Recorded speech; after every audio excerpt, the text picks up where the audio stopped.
Good morning. I'm Tom Wiltberger, owner and managing partner at Terra Nova Global Properties and your 2021 Chamber Board Chair.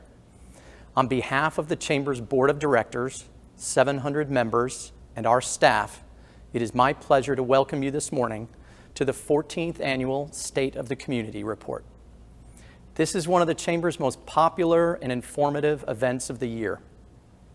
Think of this as an annual checkup on our community and how we're doing in our shared goal: to be a globally recognized, equitable community with the talent, infrastructure, and investment that drives the success of local employers and supports world-class education, public amenities, and thriving downtowns. The work of our chamber would not be possible without the support of our major investors. Let's meet them now through a quick 2-minute video. These are our major investors. They create and shape a unique culture not bound by bricks or mortar. They grow the local economy by building cutting-edge infrastructure, providing superior training, and development that creates a lasting impact. These leaders demonstrate their corporate citizenship and commitment to our region by investing in the Chamber's economic and community development work. At the highest level, major investors champion our future. Investment in transportation, education, highways, and housing spurs growth and brings fresh energy and innovation from the next generation of business professionals. They know that investing in today paves the way for a brighter future for all. Major investors think beyond the bottom line, giving to the future of our city and the next generation of leaders, movers, and world changers. With deep local roots, enduring brilliance, and an unfailing pioneer spirit, these organizations form the true foundation of our community. They make us proud to call Chapel Hill-Carrboro and the surrounding area our home. We honor the major investors of the Chamber who build, lead, grow, and champion where we live. For helping us build a sustainable community where business thrives, we say thank you. Thank you again, major investors. I hope you have made your coffee and grabbed your breakfast. We are about to embark on an hour-and-a-half deep dive to better understand how our community is performing on several key indicators of community health and success. You are all going to be muted with the ability to unmute yourself during the beginning portion of this presentation. Feel free to blurt out your questions using the chat feature on the right side of your Zoom screen. We will work hard to answer your questions during the program and give you the ability to unmute yourself and ask questions later during the Q&A portion of this event. All the presentation content shared today is also available online at carolinachamber.org/SOTC. Your full data book, including today's information and an additional 200 community indicators, will arrive in your email box, and if you ordered one, in your mailbox later. Please feel free to share your thoughts on Twitter. Use hashtag DataDive2021. Before we dive into that data, I would like to take a few minutes to hear from our presenting sponsors for today's event. We appreciate their commitment to bringing this information to our community. First up, Piedmont Health CEO, Brian Toomey. Brian, will you bring welcome? Thank you, Tom. I appreciate the opportunity to be here. I'm Brian Toomey. I'm the CEO of Piedmont Health Services, and on behalf of the Board of Directors, our 600 employees, and our 50,000 patients, we are grateful for this opportunity to sponsor this great program. One of the also things that we're grateful for is the opportunity to work with the Chamber of Commerce. We have an incredible leadership here with our Board of Directors as well as our staff. When you get a chance, please thank them all for the incredible work they do. I know whenever I get discouraged, every time I talk to any of them, my spirits are lifted. Let's make sure we lift their spirits as much as we can when they need us also. Finally, I want to make sure that everybody thinks through how to stay healthy during this pandemic. There are 2 V's that I want everybody to remember. The first is vaccinate, and the second is vote. Please get vaccinated. There's nothing is more important for us to get back to a fully healthy, thriving community than for all of us to be vaccinated. Finally, vote, because voting also shows how important to elected officials what the issues are that way. We have here, please make sure that you vote. The healthiest communities in this state and this country vote. Let's make sure we continue to vote and we show the rest of North Carolina how to be as healthy as we are here in this area. So thank you very much, and we're grateful for this opportunity to sponsor this. Thank you, Brian. Next, Rebecca Quinn Wolf of PNC Bank. Rebecca. Thank you, Tom, and hello, everyone. I'm so sorry I couldn't be at the library with you all this morning and wish we could be gathering together for this event in person, but I'm super happy to be joining you all virtually, and it looks great from here so far. I am Rebecca Quinn Wolf, Senior Vice President, according to Aaron Nelson, of All Things Awesome here at PNC Bank, and honored to be one of the presenting sponsors of the State of the Community Report. At PNC, we are committed to an equitable, successful, thriving community and are grateful to partner with our friends at the Triangle Community Foundation and Piedmont Health in helping to underwrite today's event. PNC is a strong commitment to the community, and we understand that strategic, meaningful investments we deploy in the community has a direct impact on economic development and builds quality of life. You've seen us make investments in early childhood education, arts and culture, diversity, equity, and inclusion work, and community development initiatives. Right here in the Chapel Hill-Carrboro region, we have partnered with incredible organizations like Child Care Services Association, Habitat for Humanity of Orange County, Table Ministries, the Women's Center, Boys and Girls Clubs of Durham and Chatham Counties, Volunteers for Youth, Chatham County Literacy Council, just to name a few. While it's important we take moments in our time to honor accomplishments and strides we've all made in the community and hear stories that energize and inspire us, true leadership happens on the ground every day by everyone. We all have a responsibility to make this happen. It's important we keep that same momentum to help encourage and champion our neighbors and community. I'd like to thank Aaron and his rockstar team at the Chamber for their dedication and hard work for us, all of us in the business community, tackling challenging community issues and keeping us connected and engaged over the last 20 months in particular. It's a privilege to be part of this amazing Chapel Hill-Carrboro community. I'm looking forward to watching the rest of today's meeting and look forward to seeing you all again in real life real soon. Thank you. Now let's hear from an organization that has given this event more than 5 years of support, Triangle Community Foundation. Lori? Thank you, Tom. Good morning, everyone. As President and CEO of Triangle Community Foundation and a proud member of the Chapel Hill-Carrboro Chamber, I'm really delighted to be here with you virtually this morning. We're honored to sponsor this gathering for another year. The Chamber provides critical resources that are vital to creating a thriving community, from products and services, financial resources, and volunteer time, including this important critical data that helps our community thrive. Thank you for all that you do. I'm really disappointed that the circumstances don't allow us to be together in person again, but I continue to be impressed at how our community is adapting during these challenging times. TCF's vision of a vibrant triangle that works together to ensure everyone thrives by inspiring and mobilizing giving, leadership, and action. We focus on connecting donors, nonprofits, community leaders, and individuals to make a difference, and have been doing so for almost 40 years, growing and adapting along with our region. As the pandemic continues, 2021 has been another challenging year. While the arrival of vaccines provided a brief glimpse of a return to normalcy, the variant has brought renewed concerns. The political climate is perhaps more fraught than ever before, and divides can be wide and deep. So how do we come together with community?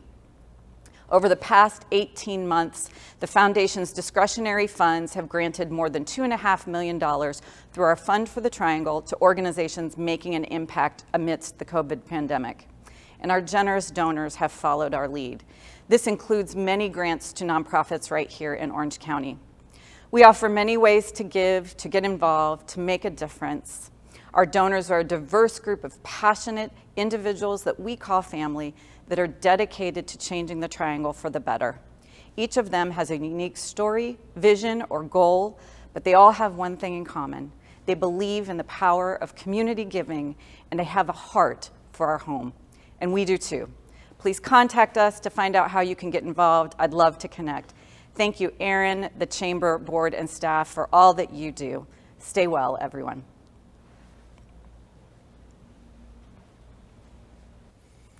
Thank you, Lori. I would like to now acknowledge the rest of our sponsors who've made this important event possible.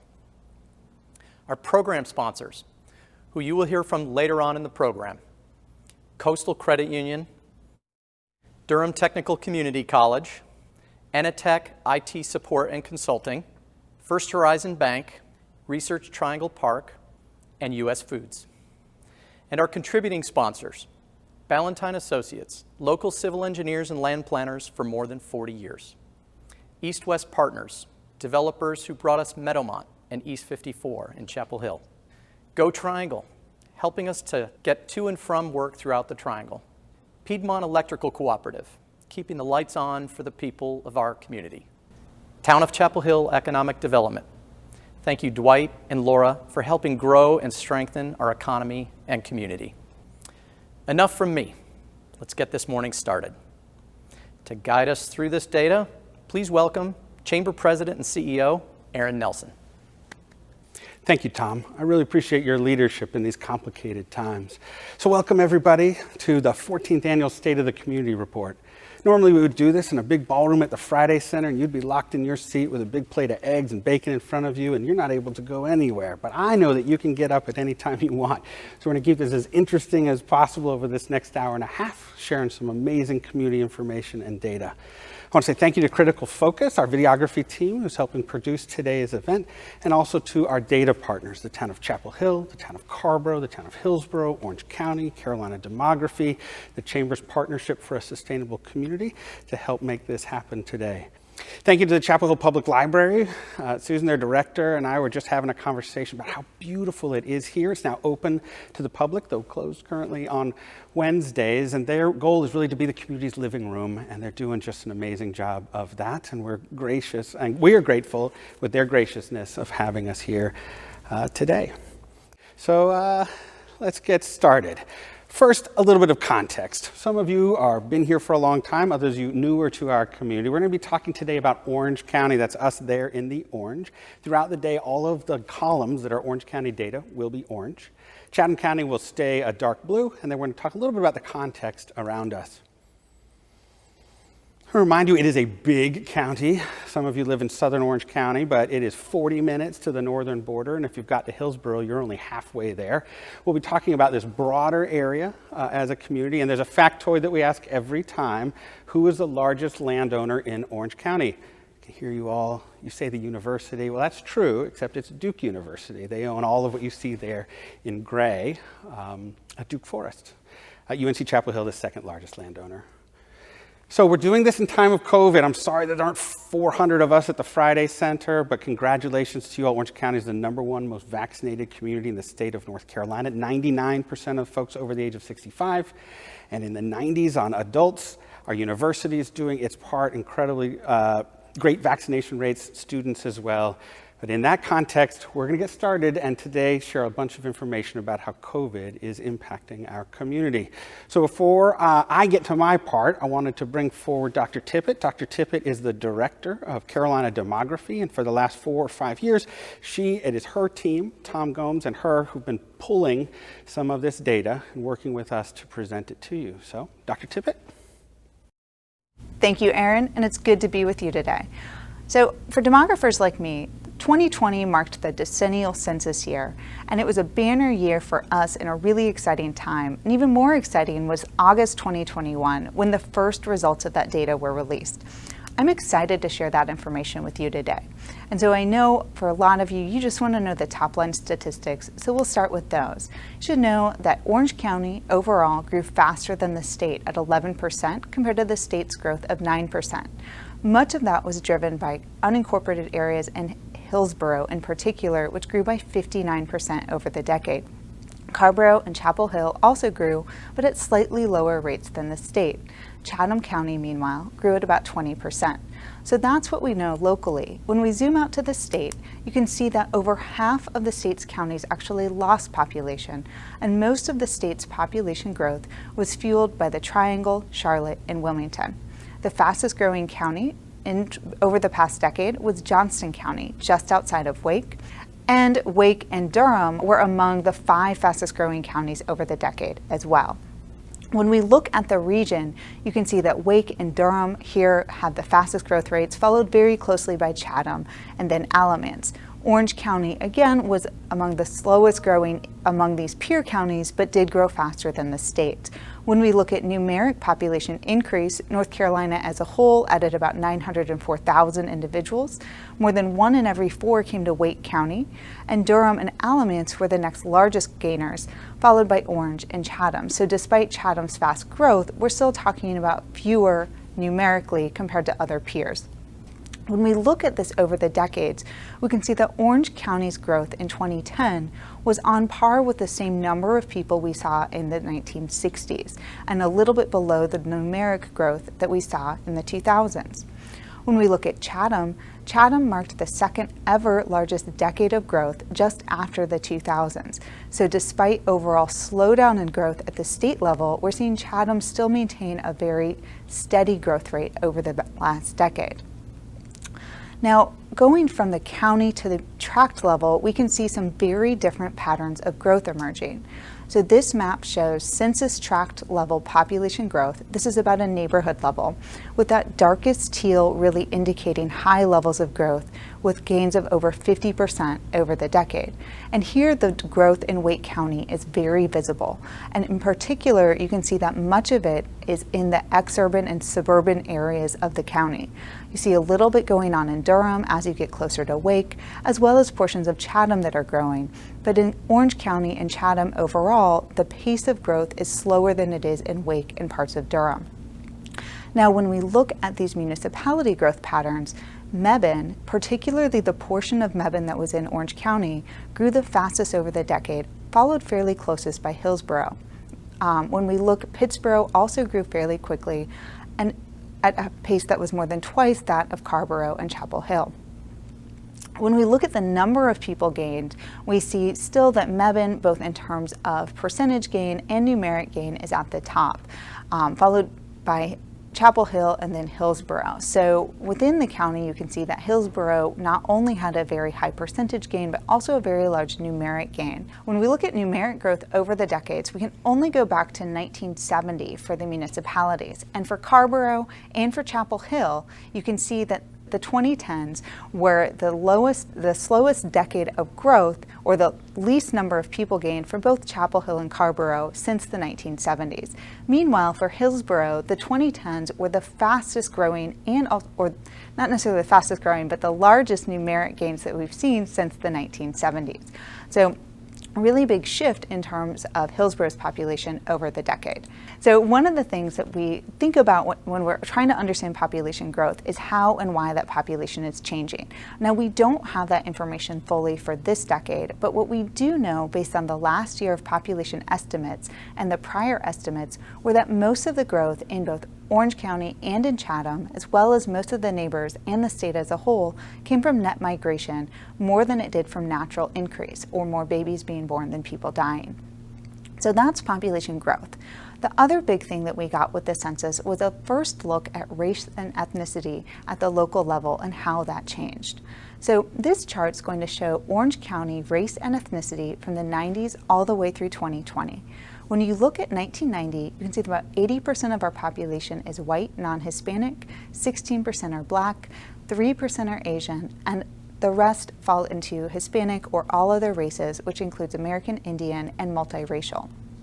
In 2000, it's the first time we have multiracial as a category. We can start to see the real growth in the Hispanic population as well as growth in the Asian population.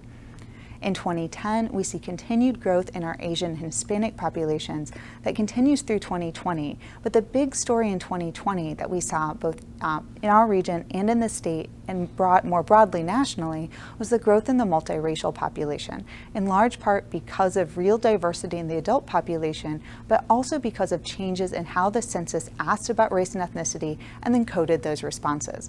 When we look at the state compared to Orange and Chatham County, you can see that overall a smaller share of the population in Orange and Chatham identifies as Black compared to the statewide average, and about a similar amount it identifies as Hispanic. But Orange County has a much larger Asian population than the state overall.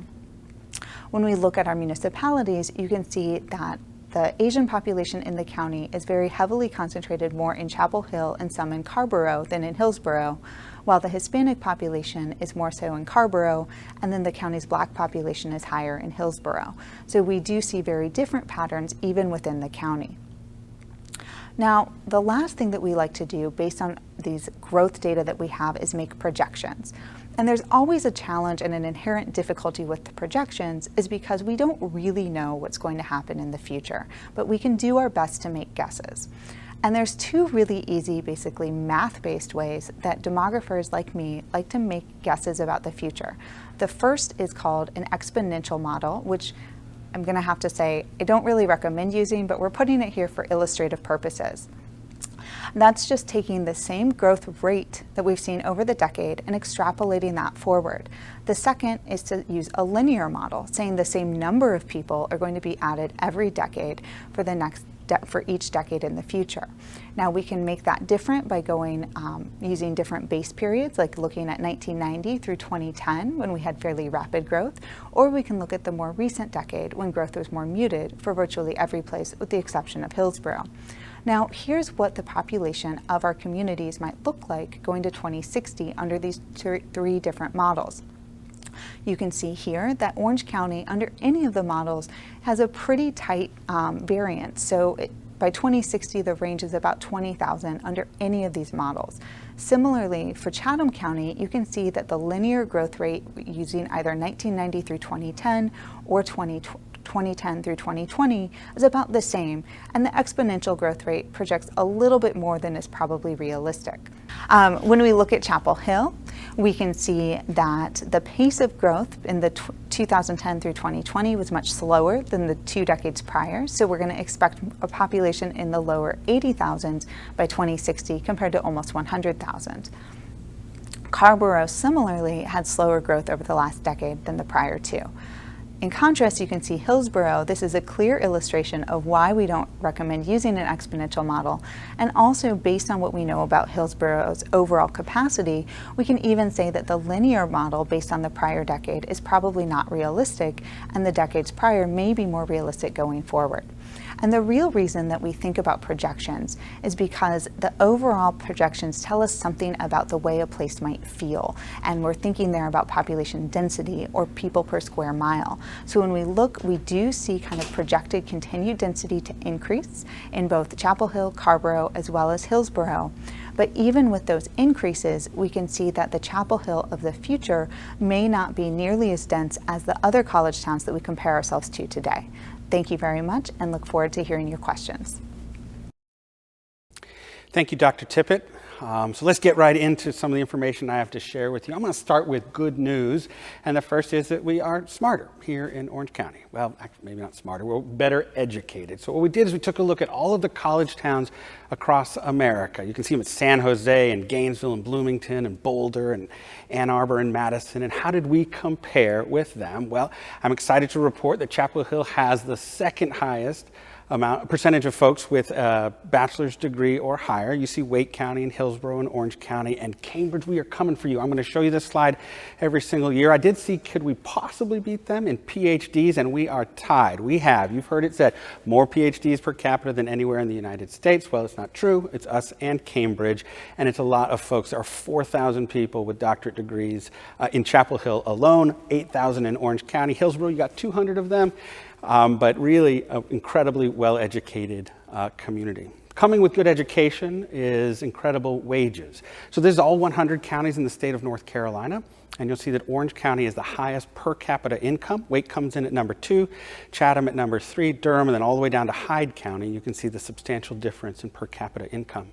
Now, per capita income is just taking the total amount of income and dividing it by the people. Another way to look at it is household income. Household income is you take everybody who's earning wages in a house, whether they're married or not, but living together, and this is average median household income. And you'll see that Wake does pass Orange County here, but this is a substantial amount of resources. I share that because we have some problems and challenges in our community, but we do have the resources and people with resources to address them. Over time, if we look at the last decade, we've seen substantial growth in that household income, and Orange County's household income has grown 31% in the last decade, faster than any of the surrounding counties. Another way to look at our community's resources is what people put on their tax return. This is adjusted gross income. Orange County at $105,000, that's first in the state, Chatham in the second slot. And then we take a look at people who itemize on their tax returns. Y'all, $285,000 is the median itemized return. And now if they're itemizing, it means that they're giving to local community or to charity, and Orange County gives 5%. It puts us as one of the least charitable counties in the state of North Carolina, only 5%. But because we're making more money in Orange and Chatham County, the total dollars that are donated to our community are higher than anywhere else. Orange County at $14,000 puts us in the 9th slot across the state of North Carolina. Okay, so we have substantial resources. We are charitable, but not as charitable as we would like to. So let's talk about how we've been spending those resources in our community. We're going to look at retail sales. We're going to talk a little bit about how COVID has impacted those. So COVID began in January officially, but we all saw that happen in March when we were ordered on lockdowns and stay-at-home orders, and we talked about the difference between essential and non-essential workers. And in Orange County, we saw a substantial reduction in retail sales. Now, this is comparing that COVID year with the previous year. So in April, down 20%. In May, down 6%. This is what happens when you don't have a graduation on our campus. But what happened for the rest of the year? COVID was raging, right? We were all staying at home. The lockdown orders were in effect, yet retail sales grew in our community. This is month over month. And take a look at this pattern. You're going to see this pattern in other college towns. This is Pitt County. Pitt County is where ECU is located. That looks exactly like we just showed you for Orange County. And here's Watauga County. Very similar shape, right? Down in March, April, and May, and then up against previous year in the months to follow. When we take a look at Chatham County, it's very different. Can you see COVID in Chatham County's numbers? Not at all. Y'all, that is that March, April, and May, yet retail sales were up. Because counties where people commute, it turns out if you stay at home, you spend your money closer to home. So 80% of Chatham County's population drives out of Chatham County every single morning, but when they stay home, they do spend their money closer. We saw the same in Johnson County. This is Johnson County, a little COVID impact on retail sales, but then substantial pickups throughout the rest of the year. Now that was just looking at 2020, but we're in 2021, so let's catch you up with where we stand there. So far, 2021 is 21% better than we saw in the COVID year. You see that April of 41% pickup over previous year. Retail sales are strong. Now retailers are still suffering, but that 21% pickup is really nice. And here it is in Chatham County, also seeing substantial growth. Now remind you, Chatham didn't see any reductions. So this is 20% on top of their best year ever. So let's look at that slightly differently. This is 2021's retail sales. That's 2019. That's the pre-COVID year, Orange County. Now let's take a look at Chatham. I'm sorry, we'll do orange one more time. That's us, that top orange line showing that we are not only better than last year, but in March we recorded the highest month of retail sales ever. It beats the previous high in September. So what is that about? Let's take a look at Chatham real quick. This is pre-pandemic to post-pandemic, 19 to 21. And then them also way ahead of all best years. And I think that what that is about is that most of our local employers continue to pay their wages. Our university, our hospital, our public schools, our local government, many major employers in the park, most office workers kept their jobs, and that wages continue to be paid. Now, you didn't spend this money with retailers, you spent this online, a lot of it, or at the grocery store, but those retail sales still come to our community. So retail sales are continuing to grow.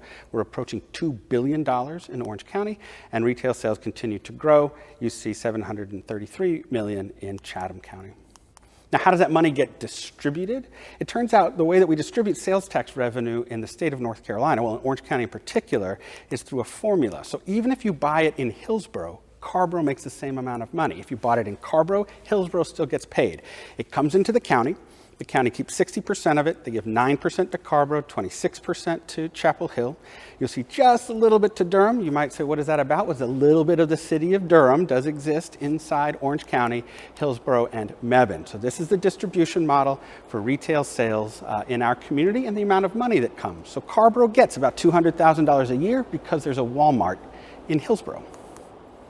Let's take a look at the Chamber Small Business Index. I told you that retail sales, but that could be Amazon, right? Delivering it to your house or what you bought at the grocery store. But let's take a look at small businesses in particular. So the Chamber's got a group of 40 small businesses that we do the credit card processing for. And we've been doing it for 10 years, so we can see these longitudinal. And so what we want to show you is the COVID impact on these 40. This is an auto mechanic, a massage therapist, a local hotel, restaurants, place to cut hair. So what we saw is you can see July of 2018, then you see July of 2019, then you see what happened. We'll show you July of 2020, the big drop. But then as we are now recovering from this COVID crisis, you see that beginning to pick up and almost on par for these small businesses. Now the amount of transactions is still down. That was total revenue. This is swipes. How many times did someone do a transaction in their business? We're seeing that not yet recovering to pre-COVID times. So we talked a little bit about our retail and a little bit about our economy, but let's just pause right here because I have a special guest. But before we go to the special guest, who is going to be Mayor Pam Heminger, and to give me time to run over there to where she is sitting on the other side of the library, we're going to hear from one of our sponsors. So this is my friend, Antoine Jackson. He's the president of Initech IT Solutions. Thanks, Aaron. My name is Antoine Jackson, and I am the president of Initech, an IT and cybersecurity solutions provider. As cybersecurity continues to be a threat to your business, we at Initech are here to help, no matter what size your organization may be. We are proud to be a part of the Chapel Hill business community and a sponsor of the State of Community Report. Whew. Thank you, Madam Mayor. We're very glad that you were able to join us today. I'm delighted to be here. Thank you for inviting me. So, you've seen the data. How do you think we're doing? Well, Aaron, first I want to say how proud I am of our community for how well we did during COVID.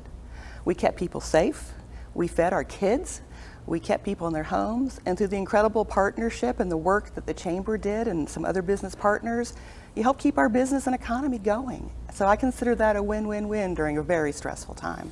Well, I think you in particular showed exceptional leadership. There are times in crisis where people fold, and in this crisis you really stepped up, whether it was feeding our kids during the summer or making sure that you were providing the right support. I really appreciate your leadership.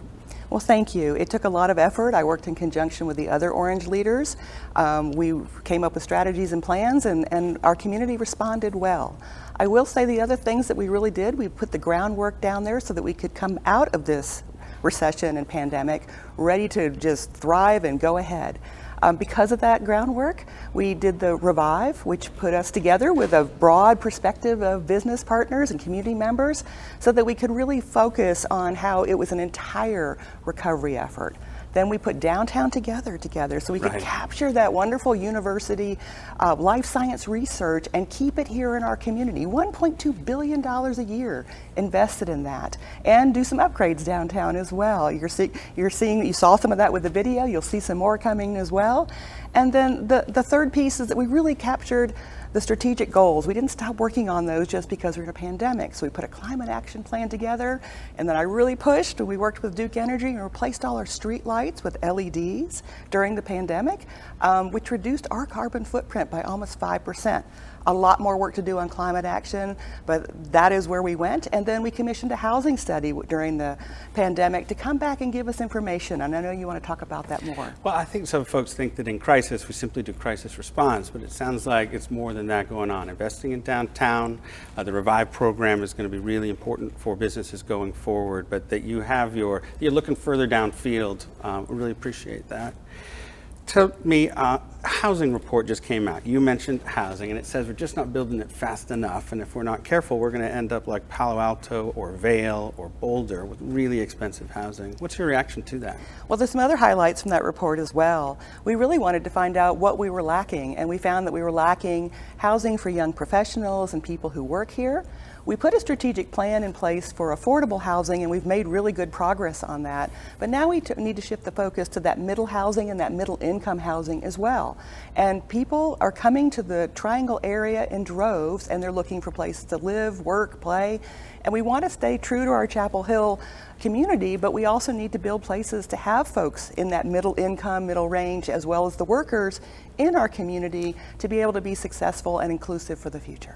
Well, I really appreciate that. Our ability to recruit and retain employees it's a real challenge right now, and not having affordable housing or workforce housing will be really important. The university was part of that too, just so you know, they have the same concerns. They're a huge job center, and especially for young professionals coming in and new talent.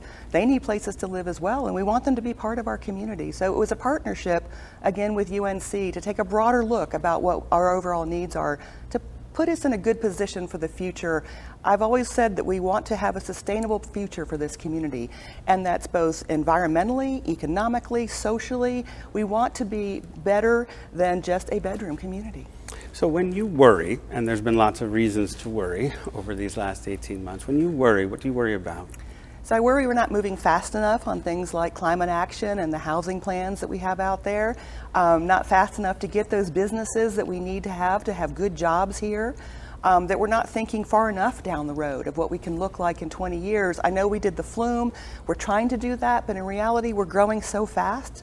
Those pressures of growth are what keep me up at night about how we do it equitably and in the true spirit of Chapel Hill.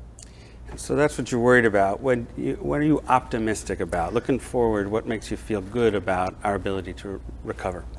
The amazing ability for our community to care and the amazing energy that's here. We have so much creative energy in this community, and we are finally getting the business response that we want to have those great creative jobs here in Chapel Hill to solve world problems. There's an amazing amount of energy both on and off campus throughout the community with music, with art, with research, and that makes me proud of this community. But what makes me the most proud is our ability to care. We wanted to help everyone through the pandemic. People pitched in together, and they really brought community together. Well, I think that will be a hallmark. Chapel Hill and college towns are usually late into recessions and first out. The pandemic has not hit us as hard as other places, and we're already starting to see the signs of recovery. But I know that we would be recovering a whole lot slower if it wasn't for your leadership, and I'm glad that you were here today so that I could say thank you directly to you on behalf of the business community for all that you have done to help us navigate our way through this crisis so that we can emerge successful on the other side. Well, thank you, Aaron. It wouldn't have happened without the partnerships and the long-term relationships that we've all built through the years. We need to keep this momentum going. We need to make sure that we strengthen those partnerships, and it's been a wonderful working experience with so many, especially the Chamber. You've got a great team. Thank you. I really appreciate you stopping by the library today. Aaron, I brought a video. Would it be possible to show something exciting that's going on downtown? The council helped put this together. I think that sounds great. Are we able to show a video? Awesome. Folks at home, enjoy this video. Thanks. Thank you. Chapel Hill is injecting new energy into our downtown. Work has begun to replace 2 old parking decks with 1 new deck on East Rosemary Street. But it's not just about a parking deck.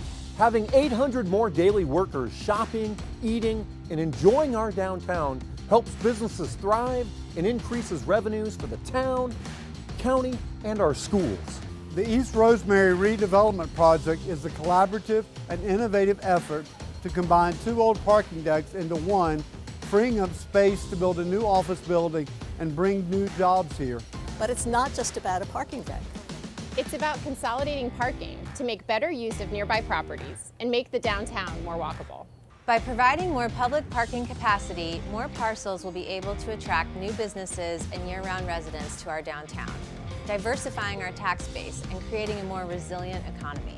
It's about centralizing a large portion of parking to create a more walkable downtown with fewer curb cuts, improved sidewalks and crosswalks, new bike parking, new green spaces, and more art for the entire community to enjoy.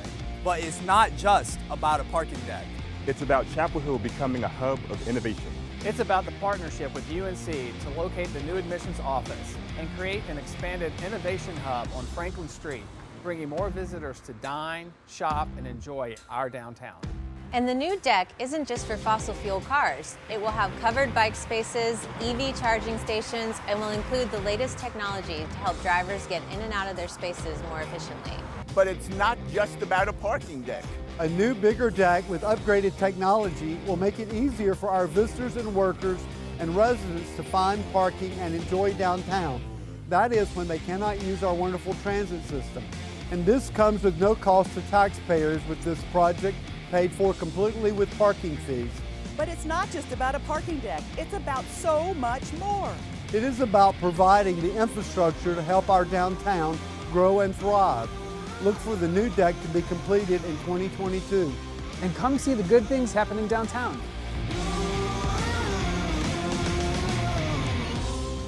Okay, thank you, Mayor, and that video. I really appreciate you making that. Hope you all enjoyed that at home as well.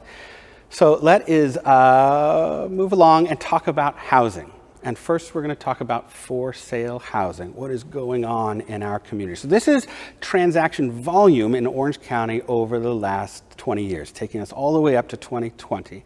So 2020, and then here we are with the first 7 months of 2021. So we are on pace to have the highest number of units sold in Orange County since pre-recession.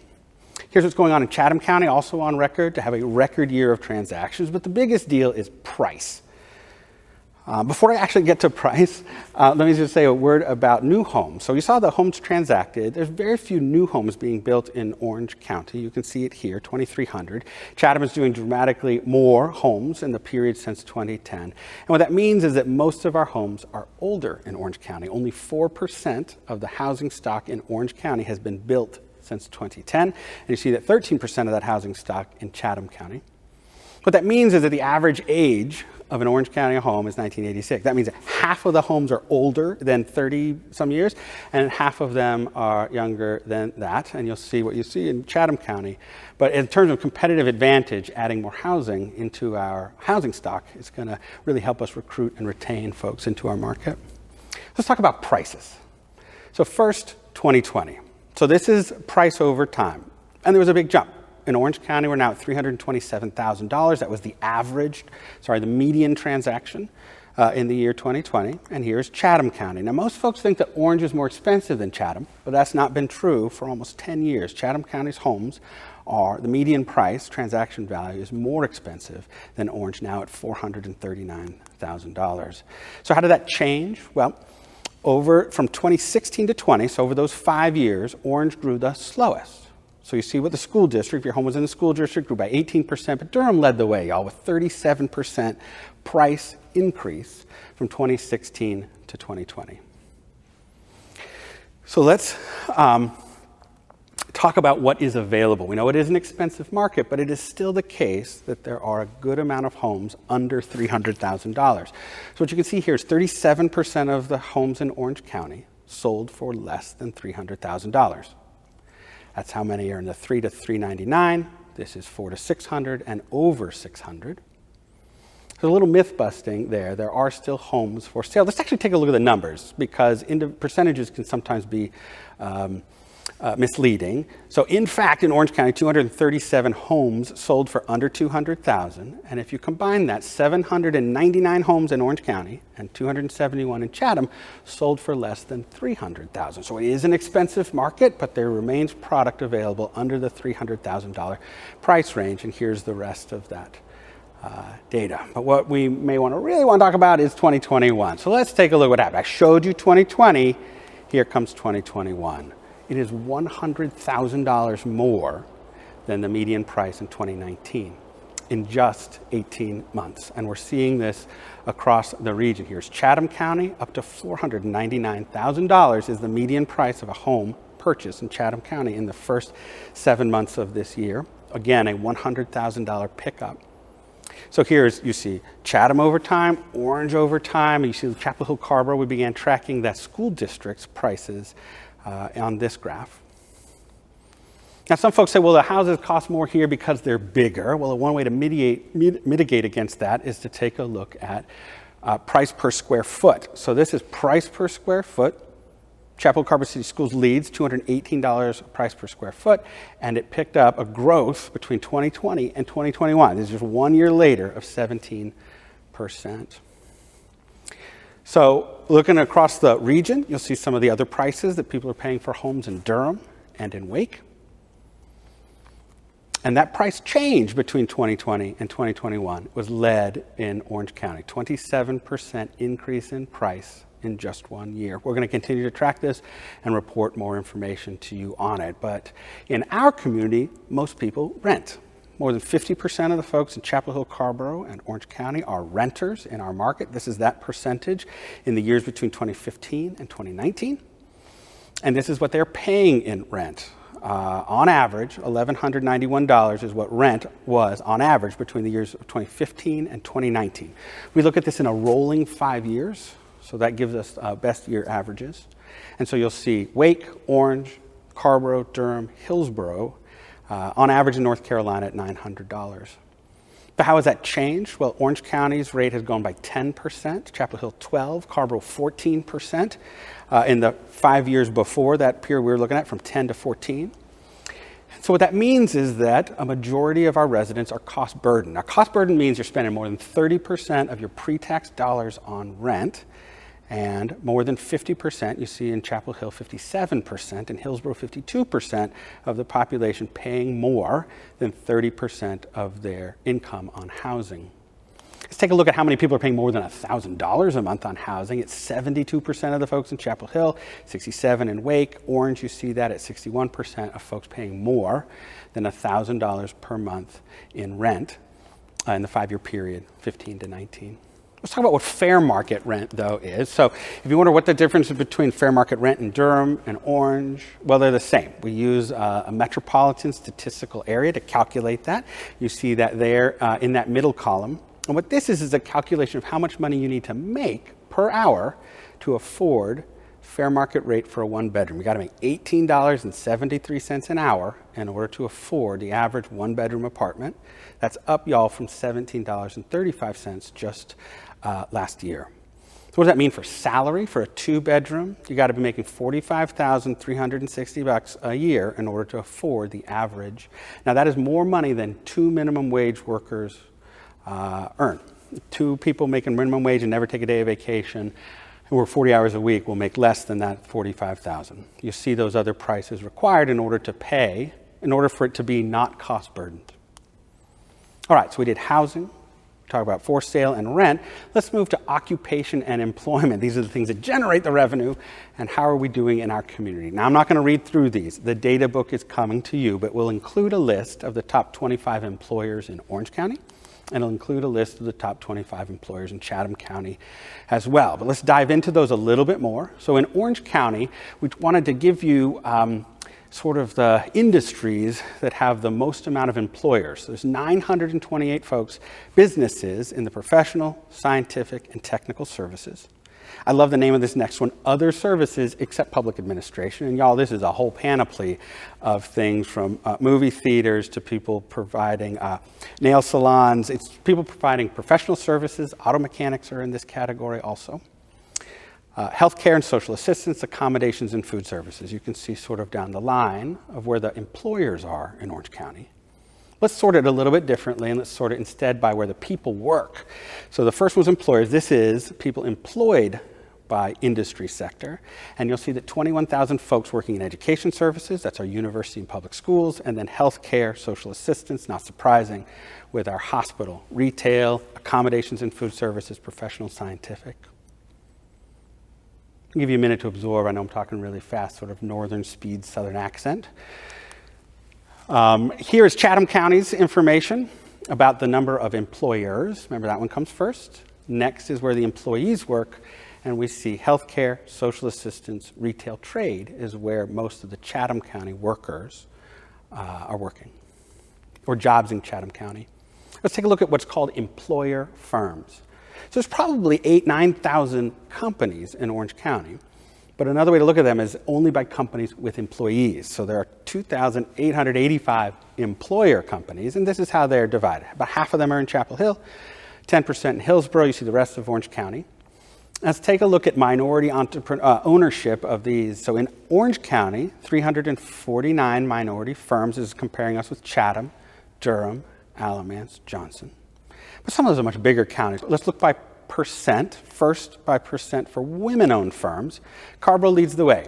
30%, 1/3 of all the businesses in Carrboro are owned by women. And then you see Chapel Hill at 22 and Orange at 22. We take a look at their total sales. So they represent in Carrboro 23% of all sales in Carrboro, and you see Chapel Hill only 4% of sales. And the other way to look at it is by employment. So in Chapel Hill, 8% of employees are working for a woman-owned firm. So you take a look at this. I'm going to show it to you in a couple different ways. Let's take a look at minority-owned firms. So again, here are the percentages. Chapel Hill, Orange County, Chatham, the state of North Carolina, Alamance, Johnson, all at about the same, that 10 or 11%. But in terms of employees and in terms of total sales, you see much smaller. We can go even deeper on that. Hispanic-owned firms are less than 4% of all firms. Now, I said Hispanic here. I would say Latinx, Latino, Latina. Those are, I've been lectured by the demographers. Those are two different things. We are talking about the ethnicity, not about race or about where people come from. So I will use the federal term here, Hispanic. So this is Hispanic-owned firms. Let's take a look at black-owned firms. So only less than 2% of all firms with employees in Chapel Hill are black-owned. You see the Durham numbers, but very small amount of total sales and very small amount of payroll, and all across the triangle, less than 7% of firms. A great progress opportunity here in helping support minority entrepreneurship, particularly black ownership. So Durham leads the way in terms of minority ownership, 37% of all businesses in Durham, and that's for the counties, Durham leads, and for the cities, Hillsborough leads with 21% of all businesses in Hillsborough minority owned. Let's take a little breath. We're going to move on to employment and unemployment. So how has COVID impacted that? I want to show you this one. It's a little busy, but follow along for a second. That first gray area is the end of the Great Recession. The Great Recession formally ended, and you'll see it took us almost 10 years to get our unemployment back down to pre-Great Recession levels. And then the beginning of the pandemic and the huge spike, but then the huge return. So way up to 10%, almost to recession levels, and then a drop almost as quickly as it went up. Let's spread that out a little bit more. The peak came in May of 2020. 8.6% unemployment in Chapel Hill, 9% in the county, Chatham at 9.1%, you see Durham at 11%. But we are now at a low point. So the most recent data I have for you today is June. The new numbers are about to come out, but we're at 4%, Orange County at 3.7%.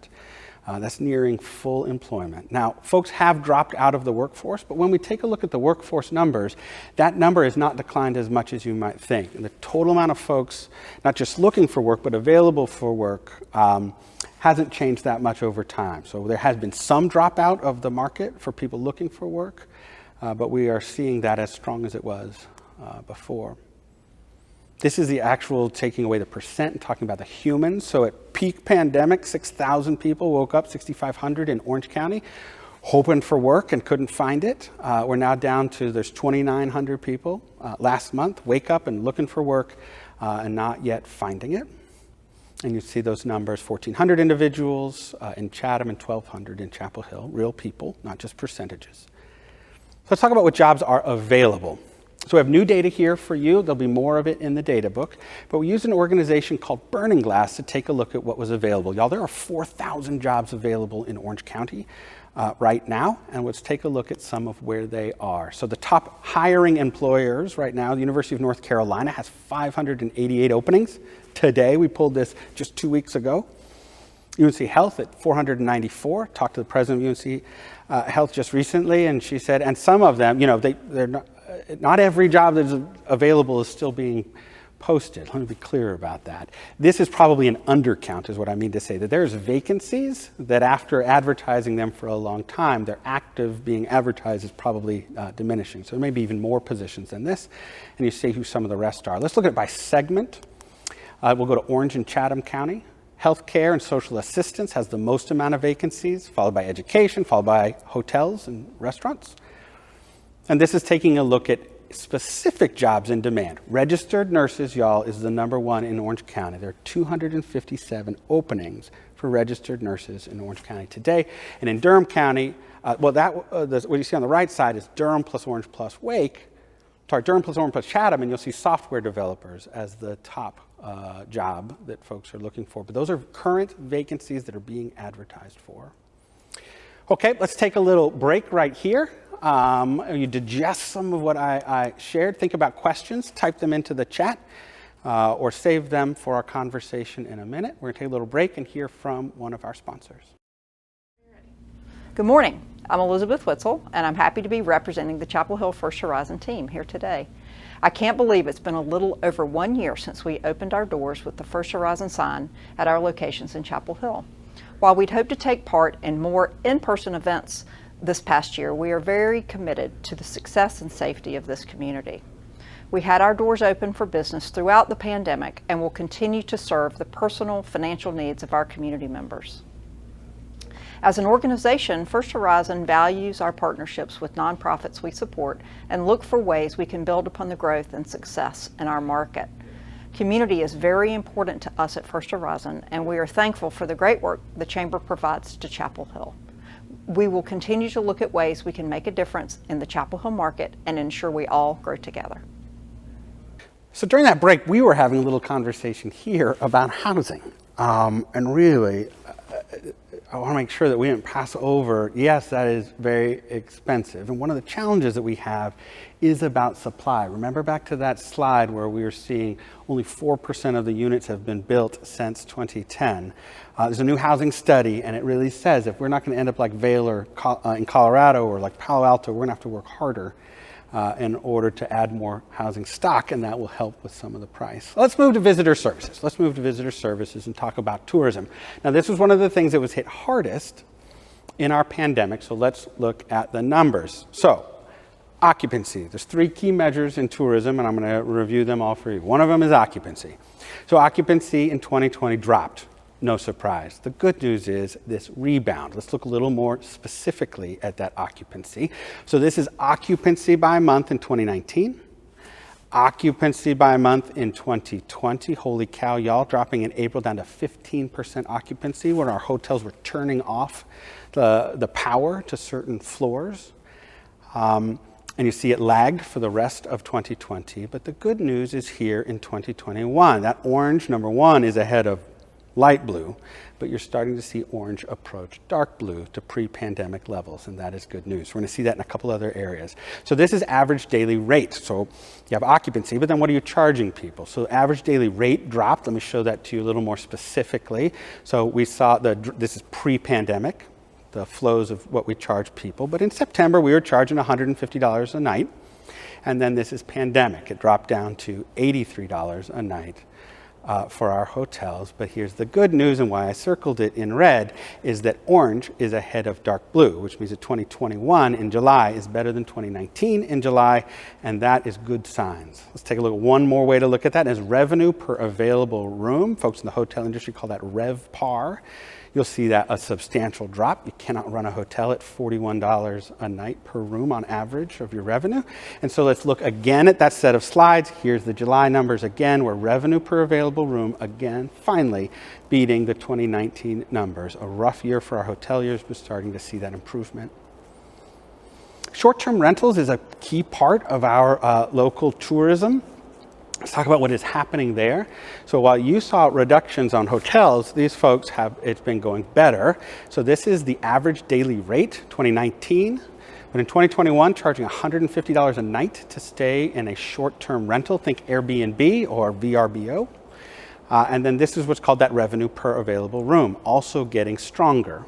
The reason it's getting stronger is that fewer people put their homes on the market in the pandemic. Maybe didn't want a stranger living with them in their house, or that they decided to do something else with the property.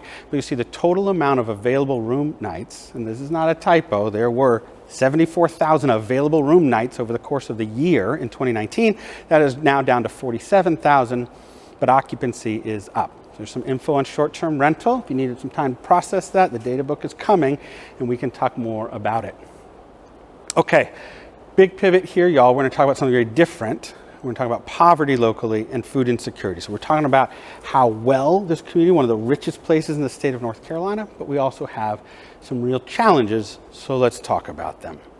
Good news is poverty is on the decline. So if you take a look at Chatham and Orange, this is in 5-year increments.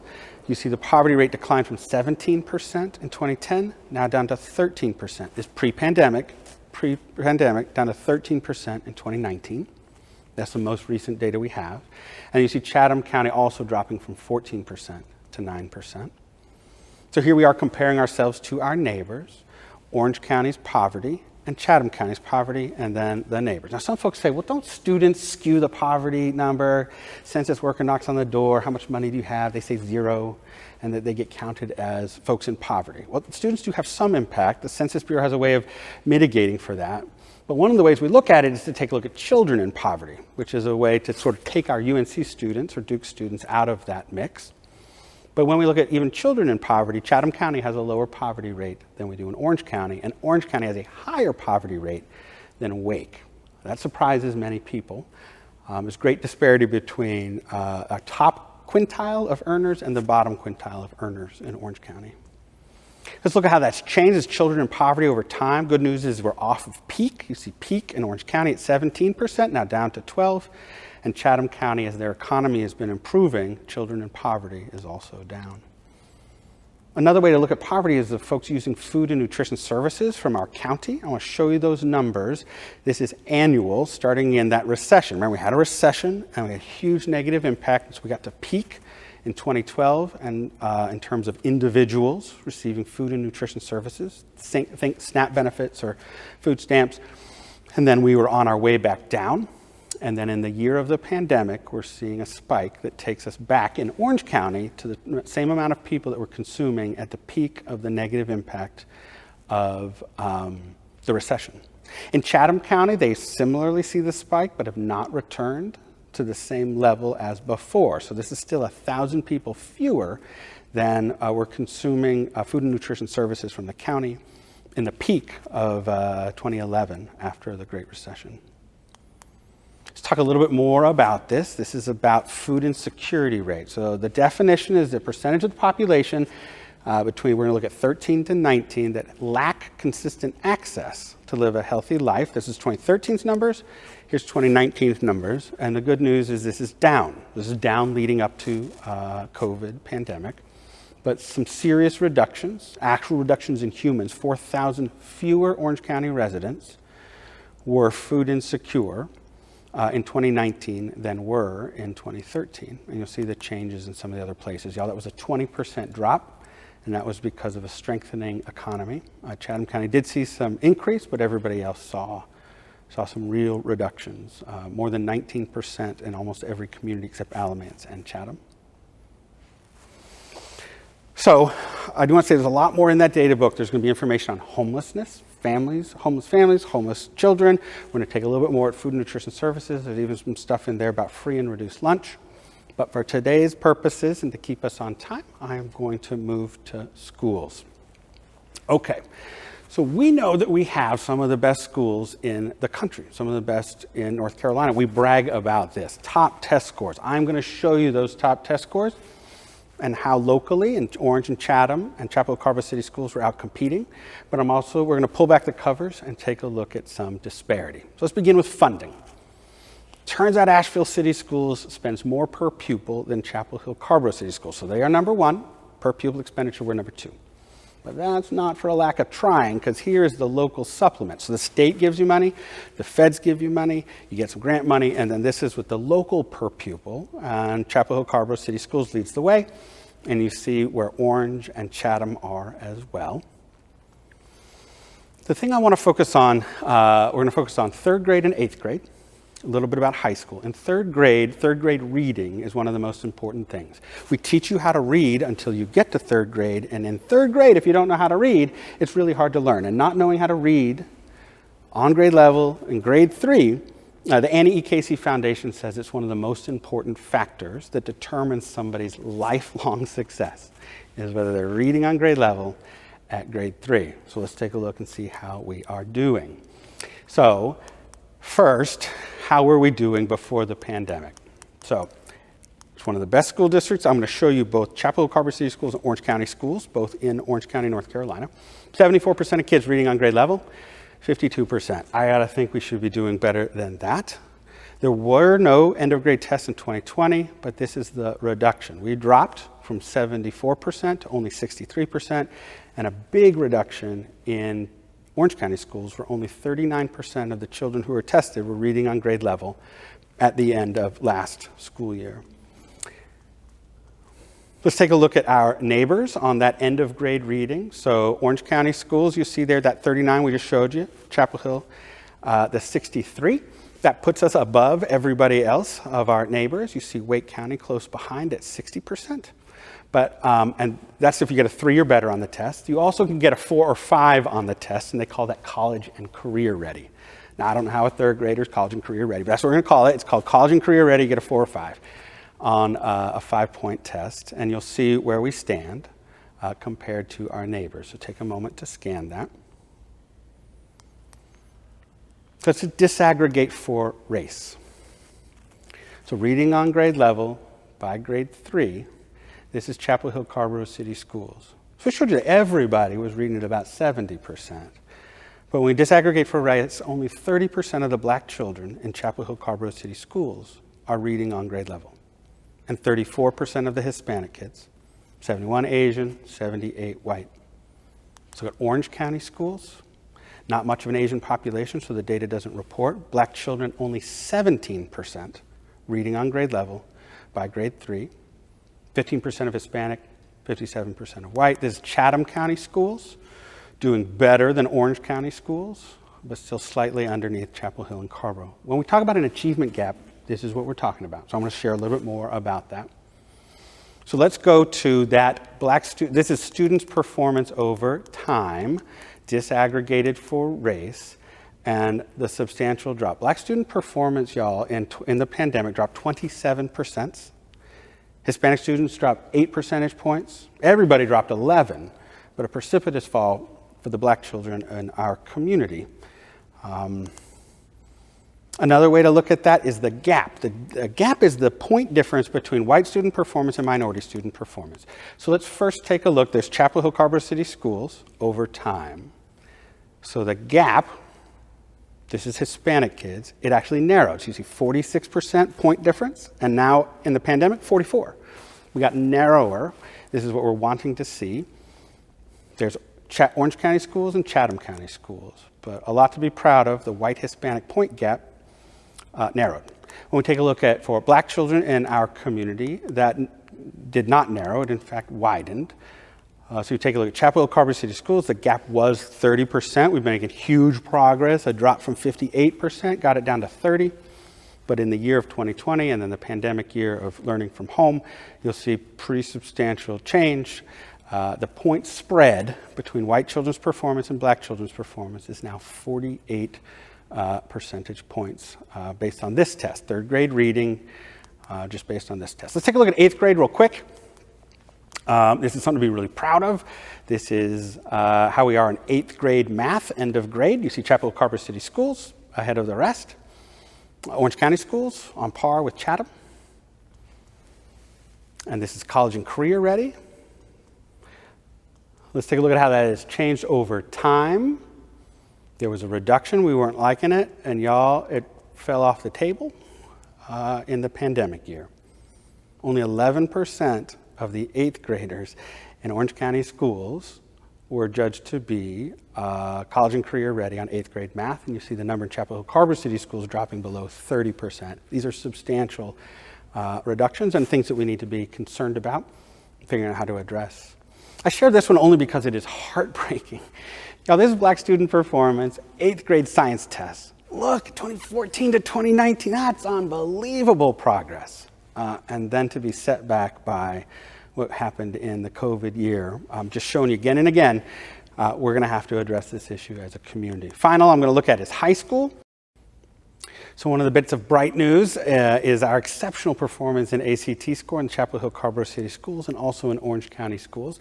This is the percentage of students that are eligible to attend a UNC system school. You have to have a minimum score of 17 in order to attend a UNC system school, and 82%, 62% are getting that. Let's take a look, though, at how that fares. That was all students. Let's look at all students versus economically disadvantaged. Economically disadvantaged is not my term, is what the state uses, but when we take a look, only 37% of economically disadvantaged students are earning a score high enough to attend a UNC system school. That is lower than Orange County schools, lower than Chatham, slightly above the folks in Alamance. Let's look at two more ways to take a look at our ACT scores. First is to take a look by race. This is the percentage of black students that are scoring a 17 or better, the minimum score needed to attend a UNC system school. Only 37%, that is below Durham and below Wake, but ahead of Orange and the state average. We take a look at our Hispanic students, do much better. We're super proud of this at Chapel Hill-Carrboro City Schools, on 10% ahead of any other school district close by. And this is a look at how our white students are performing. Again, a substantial achievement gap in a pretty extraordinary school district. And I got to say that is unacceptable. We need to be applying resources to help solve this problem. So to end on some good news, this is AP classes. 46% of Chapel Hill-Carrboro City School folks are taking AP classes, 19% in Orange County schools, and that is going to prepare them exceptionally well for the future. So again, here in education, we're doing exceptionally well, but when we disaggregate for race or we take a look at poverty, there's some real disparities. So we have an expert, and I'm going to have Dr. Naya Hamlet talk to us about that and this. So this is about enrollment in our community and how that has changed in COVID times. And we're seeing a reduction in students. So there's 874 fewer students going to school in Orange County post-pandemic than were before. This is how it changed across elementary, middle, and high. You see Chapel Hill-Carrboro and Orange, most of it happening in elementary school. And then, because I like to geek out on data like this, I hope I decided to share it with you. This is by grade in Chapel Hill-Carrboro City Schools. The enrollment numbers difference between a pandemic year and a pre-pandemic year. They did not move to private school. I'll show you that in a second. They instead went to homeschool. So we saw in Orange County a higher percentage increase in folks homeschooling their children. And maybe that's what happens in a community with extraordinary number of PhDs who think that they can do it at home. There was not a flee to private school. We can see that here in Orange County. In fact, a reduction in the number of children going to private school, while many of the other counties saw an increase. So as I previewed for you, we have Dr. Naya Hamlet, 9 months on the job. She's coming to talk to us, you, about what's going on in our schools, these numbers, and what we're going to do about it. And to give me enough time to run over and talk to her, we're going to hear a word from one of our sponsors. Y'all, this is our friends at DermTech. Holy cow, that's a lot of information. I'm taking notes as fast as I can, and I can't wait to receive my data book in the mail so I can go over it in detail. Good morning. I'm at the Orange County campus in Hillsborough, and I want you to join me today as I step into some classes for some hands-on learning with our students. These are just a few examples of the kind of education and training that we provide to prepare students for in-demand jobs and transfer to four-year universities. So let's go. Is that right? No. I botched this? Yeah. Am I alive? You're alive. 124 over 86. Is that good? Yep. Okay. Very good within range. Okay. Ready, seat. We stop the car when we see this in there. Roger call, I love it. All right. Going inside, so it's a surprising amount of volume, but that's okay. Because this will help to slow down that bleeding. Does it come out the other end? No. I was gonna say. Well, the blood is. Back to you, Aaron, for more information on education. Whew. Welcome, Dr. Hamlet. It is really good to have you here. Thank you so much for having me. Glad to be here. So, since arriving, what has surprised you or impressed you the most? Well, you know, I actually came from a district that's been coined as ground zero for the anti-critical race theory or the anti-racism movement. And so upon my arrival, I would just really say that what has impressed me the most about our Chapel Hill-Carrboro community is our community's willingness to name inequities and our commitment to really come together to support our students and to support one another. So let's talk about that. We brag on this community, on this school district. We say we're one of the best in the nation. We're the highest test scores, best SATs. But when we pull back the covers, we see a great deal of inequities. Are you surprised by what you see here? Actually, I can't say that I'm surprised because this unfortunately is a challenge for many, if not all, school districts across the country, in one way or another. I will say that when I was doing my research about the district and our community in preparation for the interview process, I was really intrigued by the leadership profile that indicated what our community said was needed in the next superintendent, and the alignment with my experiences and my moral purpose, if you will.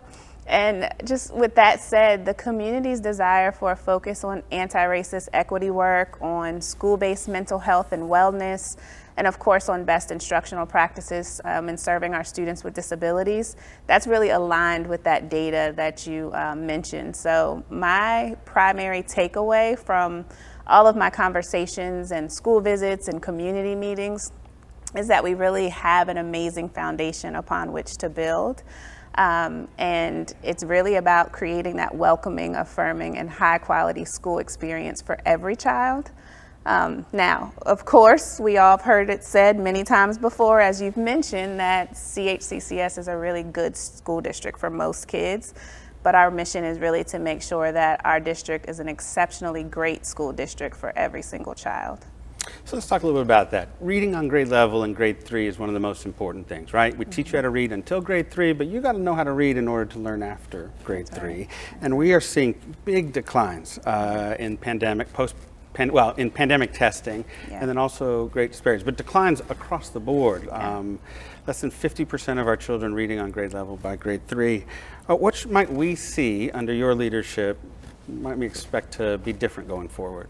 Well, one thing is funny. So one of my favorite interviews was with one of our 7-year-old students who asked me, he said, Dr. Hamlet, coming in as a superintendent in the middle of a pandemic is kind of an odd thing to do. What were you thinking? And what I told him was that, we need to use this as an opportunity and not an excuse. And so what I would just say is that, number one, in our kind of first year of COVID testing, if you will, we only tested 75% of our students last year. And although we weren't penalized for that because of the waiver, that really means that there's still at least 25% of our student population where we don't have information about, how the remote learning environment worked for them or not. We did see most significant drops in math, actually, and that is certainly a trend across the state.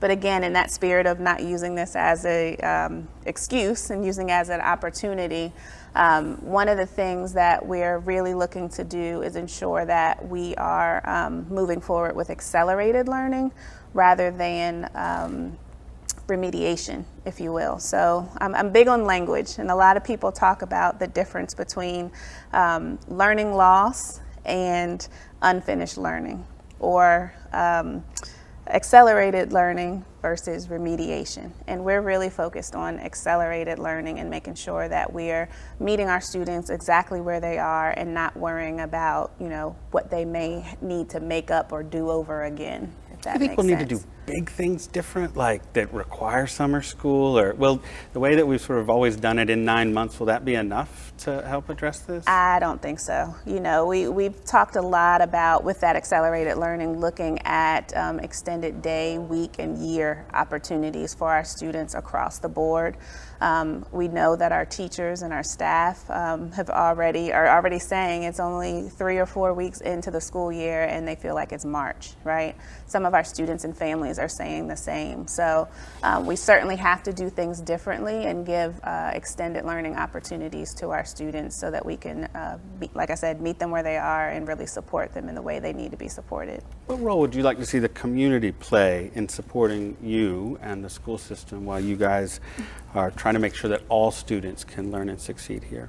Yeah, that's a great question. I would say continuing to do you know, everything that our community has been doing, everything from partnering with our public school foundation and, you know, really supporting their mission.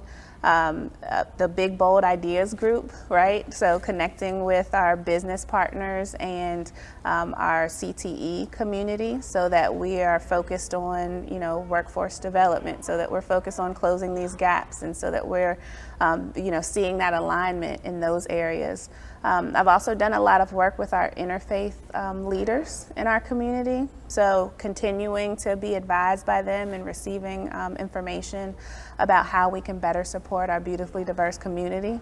And there are all kinds of collaboration, opportunities for collaboration that I would just say we need our community to continue to do, but ultimately really making sure that we're staying connected, because it certainly takes a village to support our students. I appreciate that, and your business community is excited to welcome you, is excited to work with you and build close relationships. Thank you. So we've been remote learning for, it feels like a long time, right? Yes. How long will the impacts of this, do you think they're going to stay with us? Are we going to watch this cohort of children travel through the next 10 years? How quickly do you think we'll start to see recovery? You know, I don't know that this is something that we really can project. I wish I had a crystal ball. What I can tell you, like I said before, is our teachers and our staff and our students and families are tired. I've been hearing this phrase about pandemic fatigue. You know, remote learning works for some students, and there are many students that it does not work for.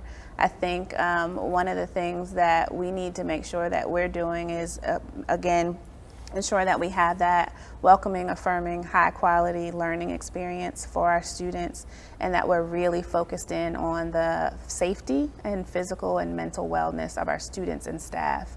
And we hear so much about you know, remote learning or the impacts of the pandemic on the education of our students. And I always think about that analogy of putting your oxygen mask on first. And so we're really also trying to do as much as we can to take care of our staff and our adults that work directly with our students.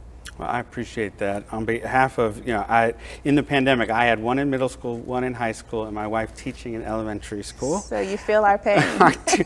I am very grateful for your leadership. It's been only 9 months, and already it feels different. And I can tell in your communications that there's a new energy and a sense of leadership, and I'm very glad that you're with us. Thank you so much. Like I said, so happy to be here, and I already feel like part of the family and the community, so just grateful to be here.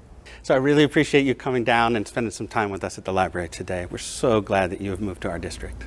Thank you so much. It was a great conversation, and again, just so glad to be here. Awesome. Looking forward to working with you. You as well. Hello, I'm Janet Hadar, President of UNC Hospitals. Thank you for giving me this opportunity to speak with you and provide a brief update on our ongoing fight against this pandemic. Because of the increased transmissibility of the Delta variant and continued vaccine hesitancy, we're once again seeing a rapid rise in hospitalizations. Sadly, we're now seeing it in children. Through experience, we know how to manage COVID.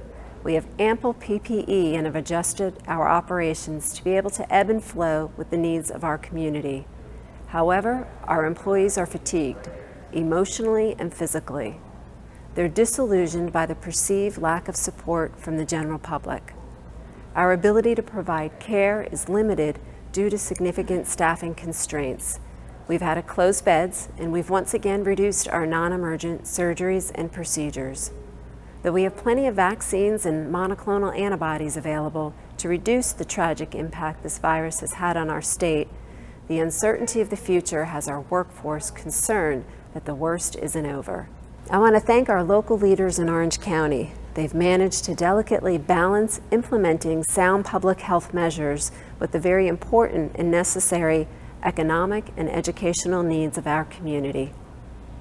Many of you have reached out to provide our staff with various types of support. For that, I'm very grateful. But today, I would like to ask you for one more thing. If you've not been vaccinated, don't wait another day. And if you have been vaccinated, please encourage your family, friends, and neighbors. If we have any hope of moving beyond this tragic disease, we need everyone to do their part. To illustrate just how important vaccines are, I'd like to share a data point with you. Since June 1st, 97% of COVID-related deaths in our hospital have been in unvaccinated patients. 97%. This is a chilling number, especially when we have safe and effective vaccines readily available. I'm going to sign off for now, but before I do, I'd like to thank the Chamber for their continued leadership in our community and to all of you who have shown support to our teammates and patients. Be well. Thank you, President Hadar. I really appreciate you taking the time to share that message with us. Let's talk about our community's health indicators, and this is a bright spot and something to really celebrate. So let's take a look. There are 100 counties in North Carolina, and this is ranking those counties on some key indicators from our friends at the Robert Wood Johnson Foundation. First, length of life. Orange County ranks second. In this chart, we're going to have Orange, Chatham, Durham, and then who's in the #1 slot. So if you do live in Orange County, you're going to live slightly longer to our friends in Chatham County, but not quite as long as the folks in Wake. For quality of life, a 3. You see health behaviors, clinical care, social and economic, and physical environment, where the other counties rank, and then who's in first place. To be in the top 10, none of the other surrounding counties have that, and we've got that here in Orange County, and some strong scores in Chatham. So let's take another way to look at this. So in this next set of slides, you're going to see the first 5 counties are going to be Orange County, Chatham, Durham, and Alamance, Wake, and then we're going to compare ourselves with some of the college towns we admire. Boulder, where the University of Georgia is, where Bloomington, University of Indiana, you're going to see Worcester, Mass, Fairfield, Connecticut, and Spokane, Washington. So here we are on adult smoking. When I first saw this, I was like, who still smokes? Well, it turns out 15% of the folks in Orange County still smoke. Look at Boulder, Colorado, only 13%. If you were with this program last year, you learned that they don't smoke weed there, they eat it. Actually, it wouldn't count anyway. This is tobacco smoking only. Let's take a look at access to exercise opportunities. Orange County ahead of some of our neighbors, but behind some of those college towns in this Robert Wood Johnson ranking. Violent crime per 100,000, another health indicator well below our peers across the country, and slightly higher than our friends in Wake County, on par, Orange and Chatham, for violent crime per 100,000 residents. Uninsured children. In Massachusetts, they're doing an exceptional job, but we should be really proud in Orange and Chatham at the 5 and 7%. Life expectancy, I told you you'd live a little bit longer, 82.3 years here in Orange County. And you can see Chatham, Durham, and then some of our neighbors, our friends in Boulder, Colorado. It's some good living out there, getting themselves a couple extra months on us here in Orange. Sobering fact is these drug overdose deaths. This is the amount of deaths per 100,000, comparing us again with our neighbors, and then comparing us with our peers across the country. Orange County leading the way. Finally, let me just say a word about teenage birth rate. It is now 1/5 of the state average. This is 4 per 1,000, and that has been declining over time across all categories. In Chatham County, still almost half, or at least, 40% less than the state average in terms of teenage pregnancy. It may have something to do with the fact that they text each other rather than touch each other, but we're very happy to see those numbers falling. So we'd heard from Durham Tech a little earlier. Let's take a look at their numbers today. We should be very proud of the community college that serves Orange County. This is the licensure pass rates in 2020. The good news is 100%, 96%, 100%, 96%, 92%, exceptional performance. Maybe they should make a t-shirt at Durham Tech. It says, if I went to Durham Tech, it's like the student least likely to move back in with their parents, getting exceptional education, training them for the jobs that they need. Pandemic had big negative impact, though, in terms of on-campus in-person enrollment. What you're seeing is the amount of classes offered in person at our Orange County campus. This is the students attending in person. Now, a lot of this went online, but some of it can't be done online. It's hard to learn how to stick a needle in an arm online. And so pandemic has had real negative impacts here, but we're starting to see those pick up already. For Orange County students, 60% of those that graduate from an Orange County high school in Chapel Hill-Carrboro or Orange County, 60% of them earning financial aid, so already cheap education becoming a well-priced education becoming even less expensive. And this is really exciting news. This is the Orange County Promise. Google that and learn a little bit more about this program where students who graduate from our schools get dollars from Orange County in order to attend Durham Tech, and the enrollment of that has continued to grow despite the pandemic. What's interesting for me is to see the demography. This is of the 612 people that took credit classes, and not photography, but taking credit classes towards an associate's degree, or in order to go to college. A third of them are 17 and under. They're high school kids that will, some of them, graduate with an associate's degree before they even get their high school diploma and start as juniors right after high school at the college of their choice. Great work going on at Durham Tech. Let's take a look at UNC. So UNC by the numbers. First, student enrollment. Some of you think UNC is growing and growing. It's actually not. It's about 200 students per year. They were at 30,000 last year. They're now just at 29,877, so a slight reduction. We take a look at where those students live. More students, a higher percentage of UNC students live on campus than any other Research One university, and that's 27% of them living on campus. If you add that to fraternities and sororities and Granville Tower, it's actually a much larger percentage, about 64,000 of them living in the community, about 19,000 folks. This is our faculty and staff growth rate over time. There are now 13,000 faculty and staff members. The staff numbers have been holding steady over time. Faculty is where we've seen the largest growth for UNC.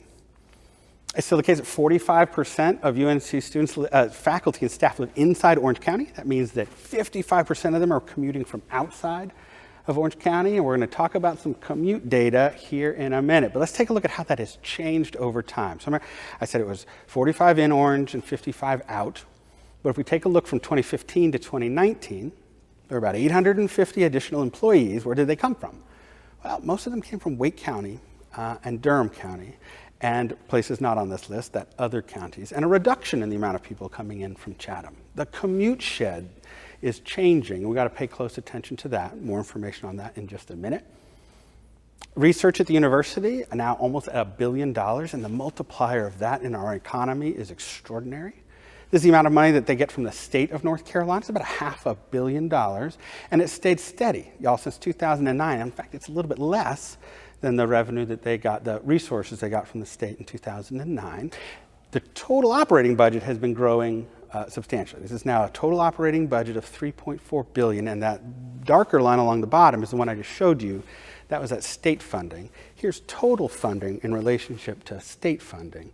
More and more resources coming from other places outside of the state of North Carolina's direct funding support. The endowment continues to grow, $3.3 billion, and innovation at the university is tremendous. There's a lot of information on this slide. I'm going to hit just some. So this is FY 2020, 170 invention disclosure, 111 patents issued, licensed technologies, 58 of them, lots of startups. Let's take a look at startups. On the IP-based startups, you could see where those are coming from. Most of them in therapeutics, research and tools, IT and software, and then on patents issued, a 66% increase from the previous 5-year period, and we have licensing revenue now exceeding $28 million into our university. 534 active startups, and of those active startups, they are raising substantial funds throughout the state of North Carolina. Excitingly, and they're staying in the state of North Carolina.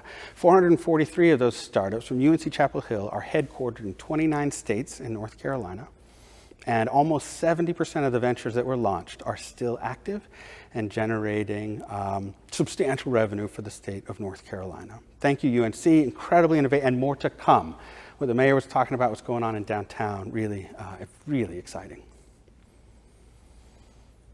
We're going to move now to tax base and property.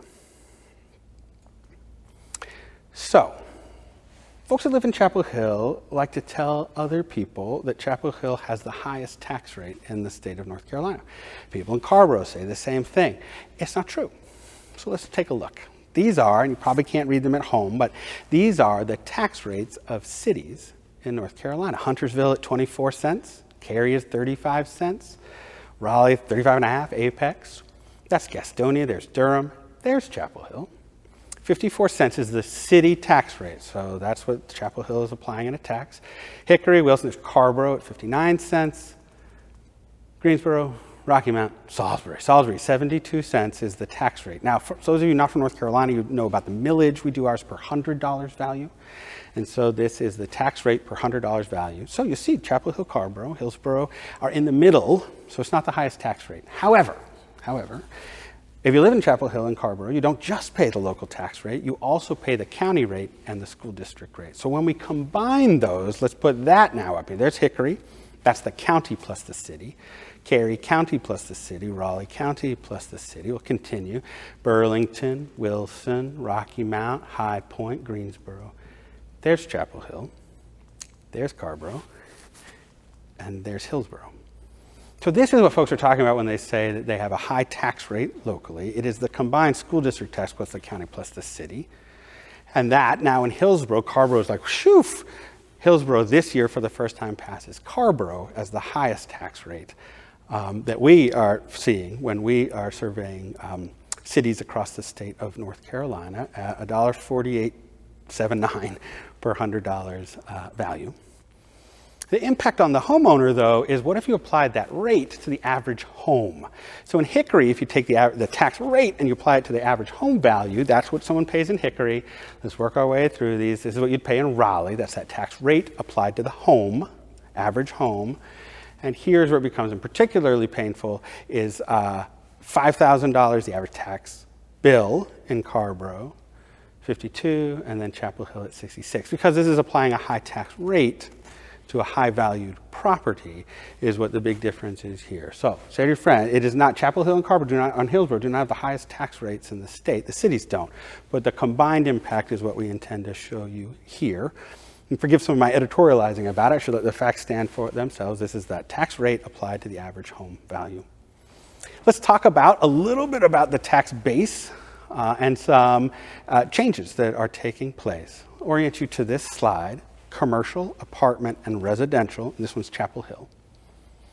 So, depends on what you want to count apartments as. I would call them commercial. Some people would call them residential. We'll pull them out separately. We'll see how that has changed over time. The commercial value in Chapel Hill has grown by $1 billion since 2017. That's not just appreciated value, that's new product coming online. And so it's a big change. Let's see how that's changed over time. Commercial from 17 to 21 has grown by 71%, apartments by 86%, residential by 53%.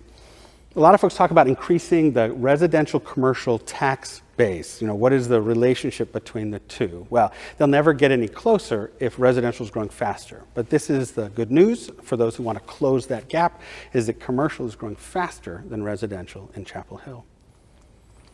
So where we stand now is that Chapel Hill is 67% residential tax base, 13% apartments, 21% commercial property. In Orange County, sorry I'm missing the 18 and the 19 years. We weren't able to get the final data on that, but that's Orange County in 2017 and Orange County in 2021. We show that change. Again, commercial growing faster than residential, up 62%. Residential only up 34%. Now, it's up higher because there was more of it, but the percent change, commercial is growing much faster, almost twice as fast as the value of residential. And this, again, is good news for diversifying the tax base to make sure that the taxes aren't just on the residential homeowner or the renter. So, same as we showed you before, it's now the case that Orange County is 74% residential, 9% apartment, 17% commercial. So I'm going to go through these, and I just want you to get a sense of what they feel like. So this is Carrboro's commercial and how it's divided. Just look at the big dark blue, that's apartments. Industrial is that little Carolina blue. And office. Now, Carrboro and Hillsborough are worth about the same. They're commercial, both of them, about $285 million. But they look very different. See that apartment much smaller, office much bigger industrial. And in the data book, you'll see all the municipalities and how these are broken down. Here's Mebane. The Mebane portion in Orange County's Mebane is now mostly, almost 3/4, industrial. very different from those other ones that you just saw. There will be more on that, but before we get to that, this is a word, we're going to talk about commuting data, but first a few words from our friends at RTP. This is my friend, Ray Trapp. Thanks, Aaron. Many of us will look back on this past year as one of difficulty, but it is also one that our region should view with pride. Our universities and companies have rallied together to develop solutions to track, treat, and prevent the coronavirus. And during a global pandemic, Research Triangle Park had a record-setting year. 2020 saw more than $3.9 billion in transactions for RTP alone. Combined with the addition of companies like Apple and Eli Lilly, to name a few, as well as investments by RTF in sustainable mixed-use developments like Hub RTP and diverse local businesses at Boxyard RTP. The Triangle region's future remains bright. So the next section we're going to talk about is commuting. I really appreciate you all staying with this as long. The full, again, data book, about 400 indicators, and that we're going to spend another 8 or 10 minutes walking through the next set of data. So we're going to take a look at worker inflow and outflow as well as commuting. Let's do Orange County first. Every morning, 48,000 people wake up somewhere else and drive into Orange County to go to work. And every morning, 38,000 people yawn, stretch Orange County and drive out. And about 20,000 people wake up and work in Orange County. Big inflow, right, in and out. Now, do not let this graphic, they're not driving from Alamance. They're driving from everywhere. This graphic looks like into Alamance, in from Alamance and out to Durham, but please know it's coming in and out of everywhere. And so let's talk about, where do Orange County's workers live? So 68,000 people working in Orange County, where do they live? About 13,000 of them coming from Durham, 10,000 coming from Wake, 7,000 coming from Alamance. You get a sense of where they're coming in from. And how is that changing over time? Well, fewer people that work in Orange County actually live in Orange. They are mostly coming from other places, and the largest growth is Wake County. Almost 4,000 more people drive to Orange County from Wake County than did just a decade ago. Big shifts. You see where they're coming from versus where they used to come from. All the loss from Orange County now being picked up by these others. Let's do the same for Chapel Hill. So Chapel Hill, 43,000 people driving in from someplace other than Chapel Hill, 14,000 driving out, only 6,000 people waking up and working in Chapel Hill. Y'all, that's just 6,000 people, Chapel Hillians, working in Chapel Hill. If you look at the little green circles, that's the overlap. In Morrisville, those circles barely even touch. Nobody who lives in Morrisville works in Morrisville. We have some overlap here. And where are they coming from? This is, where do the workers here live? And they're principally people from Orange County. And then they're coming in from Wake and Durham and Chatham. So you can see the numbers. This is where they're coming in from. How is that changing over time? We'll do the change again. That is less from Orange County, more from other places. Again, Wake County, 3,200 more people driving into Chapel Hill in 2018 than did in 2008. Now, where do Chapel Hillians go to work? This is where Chapel Hill people drive to. Well, most of them do work in Orange County, but they're also driving to Durham and driving to Wake and driving to Mecklenburg. Let's see how that has changed over time. You're seeing the same. These Chapel Hillians, less of them working locally, more of them driving out of the county to Wake, you can see, as the predominant. Let's take a look at Carrboro. 4,000 in, 8,500 out, 600 people waking up and working in Carrboro. And where are they driving to? Well, they are driving similarly. How is that changing? Here's Hillsborough. 45 in, 28 out. Only 257 people who live in Hillsborough work in Hillsborough. Where are they coming from? All of the data is in the data book, but this is where they're coming from. And this is where they are going to. Last one we'll take a look at is Chatham. Chatham County residents, 80% of them work somewhere else, and they're principally driving to Wake. And how has that changed? You'll have to look in the data book. Let's take a look at young workers. Just one fact, there are more young workers. Are we an attractive place for younger workers? The answer is yes. That is at an all-time high. 10,500 people under the age of 29 are driving into Orange County for a job every single morning, and that is up 2,000 over the last 6 years. This is a good sign for our community. So again, 66% of Orange County residents commute out, 81% of Chatham do, 71% of the jobs are filled by people coming from somewhere else. You see what that number is for Chatham. Let's look at transit and transportation. How did they get here? Well, a lot of them drove single occupant vehicles. That data is in the data book, but here's Chapel Hill transit ridership. Holy cow, the pandemic was tough in a college town where the university wasn't open for students. Big drop off. Here's Go Triangle, how that's changed.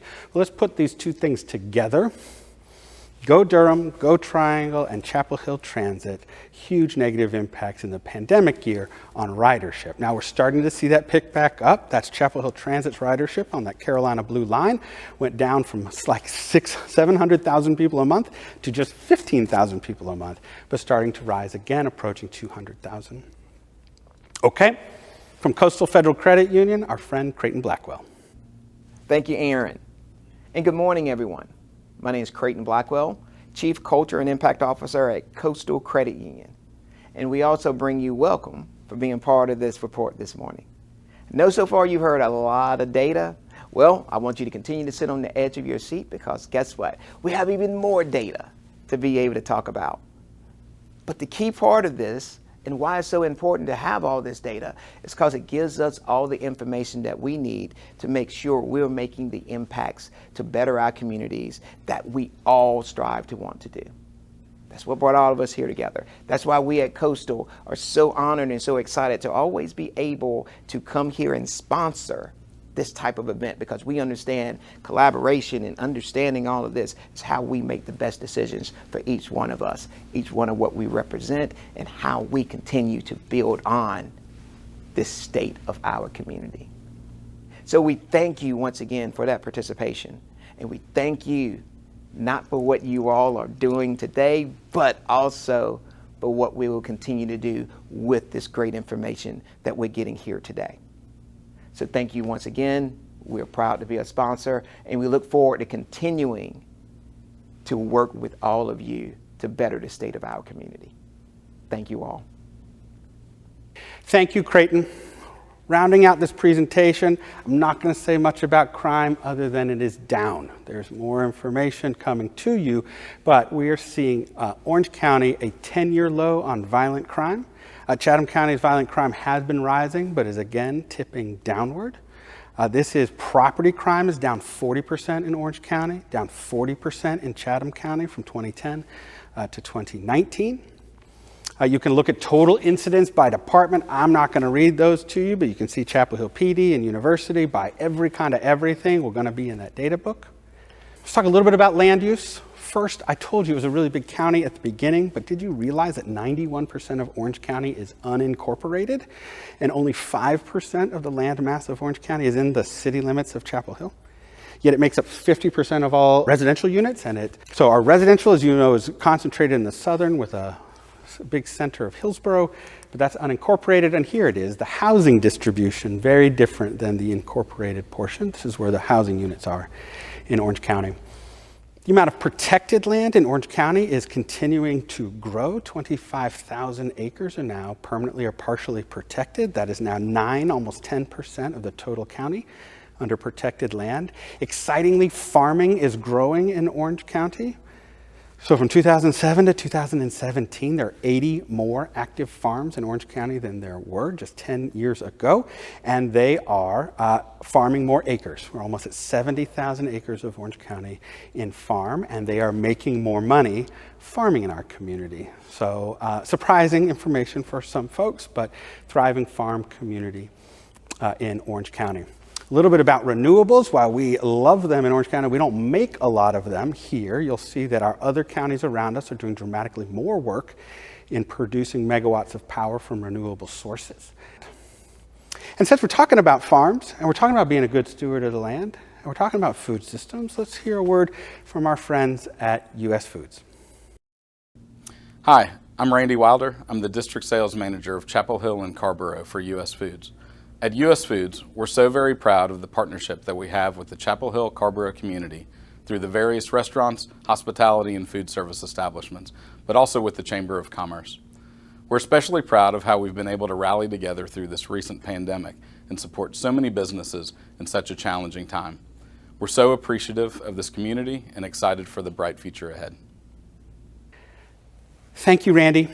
Thank you, US Foods. I really thank to all of our sponsors. Before we move to Q&A, and I hope that you have questions. You've typed them in the chat or you want to holler them out to us in just a moment. I want to thank a few other folks. Dr. Tippett, you heard her at the beginning, a wonderful 5-year partnership. Tom Gomes, who you did not see, did a lot of the research.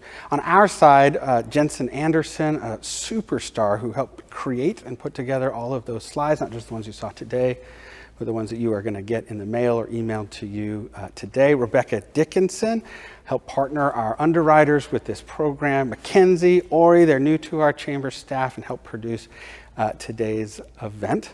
So thank you to them.